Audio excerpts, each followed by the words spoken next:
सावित्र्यावरेण राज्ञोऽश्वपतेः सावित्री नाम्नयाः कन्याया उपलब्धिस्तस्या पतिवर्णाय नानादेशेषु भ्रमणम्। युधिष्ठिर उवाच नात्मानमनुशोचामि नेमान भ्रातॄन् महामुने हरणं चापि राज्यस्य येथेमा द्रुपदात्मजाम्। द्यूते दूरात्मभिः क्लिष्टाः कृष्णया तारिता वयम् जयद्रथेन च पुनर्वनाच्चपि रता बलात्। अस्ति सीमन्तिनी काचिद् दुष्टपूर्वापि वा श्रुता पतिव्रता महाभागा यथेयं द्रुपदात्मजा।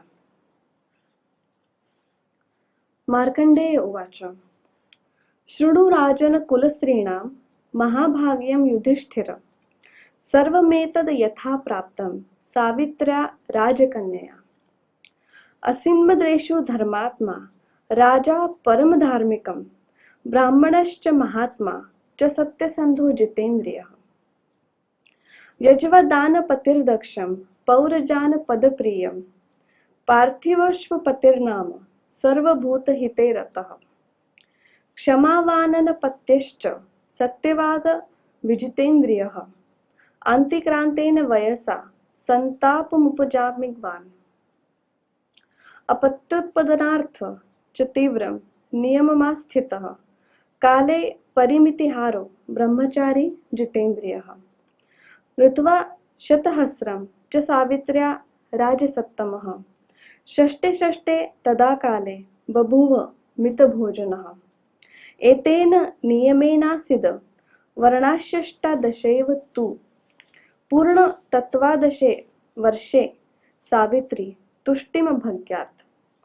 रूपिणी तु तदा राजन् दर्शयामास तं नृपम् अग्निहोत्रात् समुत्थाय हर्षेण महतान्विता।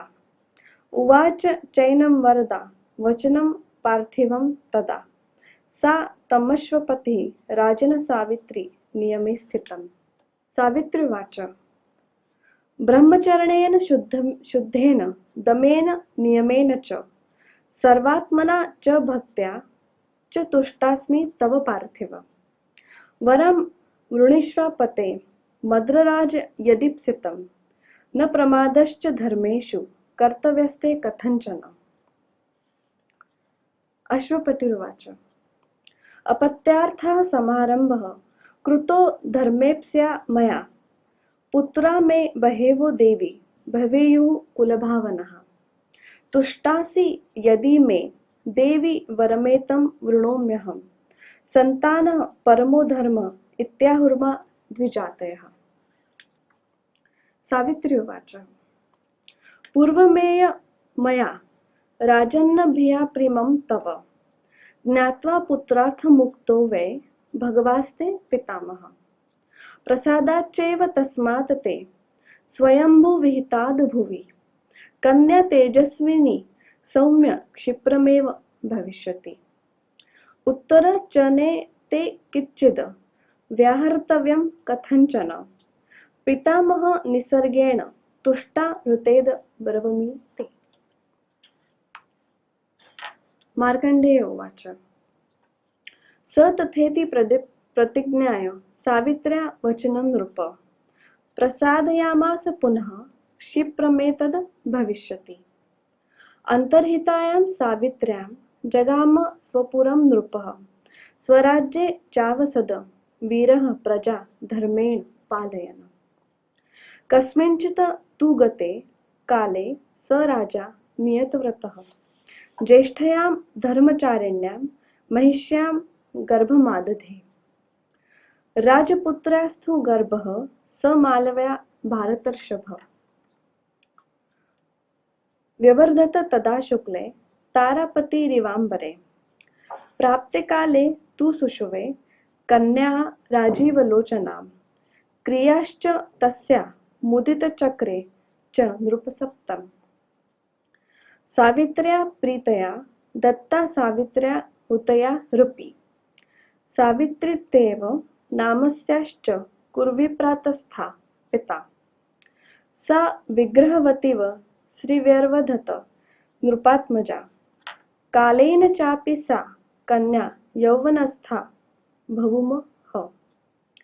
ता सुमध्यां पृथुश्रोणी प्रतिमां काञ्चनीमिव प्राप्तेय देवकन्येति दृष्ट्वा सम्मेनिरे जनाः।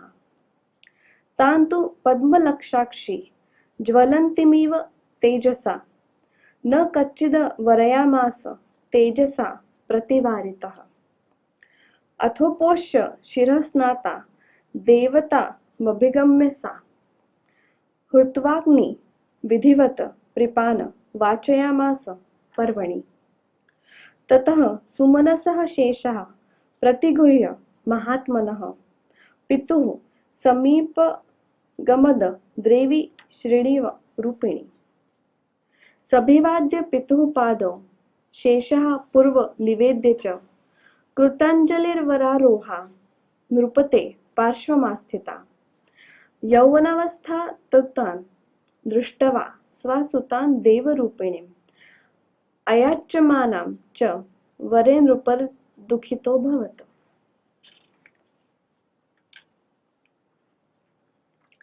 राजोवाच पुत्री प्रदानकालस्ते न च काचिद् वृणोति माम् स्वयमन्विच्छ भ्रातरं गुणैः सदृशमात्मनः प्रार्थित पुरुषो यश्च स निवेद्यस्त्वया मम विमृश्याः प्रदास्यामि वरेय त्वं यथेप्सितम्। श्रुतं हि धर्मशास्त्रेषु पठ्यमान द्विजातिभिः तथा त्वमपि कल्याणी गदतो मे वचः शृणु।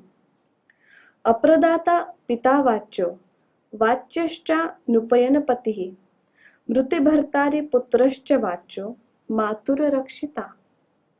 इदं मे वचनं श्रुत्वा भर्तुरन्वेषणे त्वरः देवतानां यथा वाच्यो न भवेयं तथा कुरु।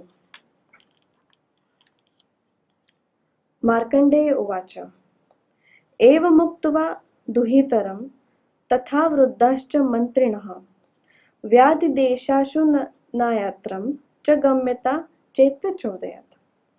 सभिवाद्य पितुः पादौ व्रीडितेव मनस्विनी पितृर्वचनमाज्ञाय निर्जगाम विचारितं। सा हेमं रथमास्थाय स्थविरेः सचिवैर्वृता। तपोवनानि रम्याणि राजर्षीणां जगामः मानेयानां तत्र वृद्धानां कृत्वा पादविभानादम्। वनानि क्रमशस्तात् सर्वाण्ये वाभ्यगच्छत्। एथं तीर्थेषु सर्वेषु धनोत्सर्गरूपात्मजा कुर्वती द्विजमुख्यानं तं देशं जगामः।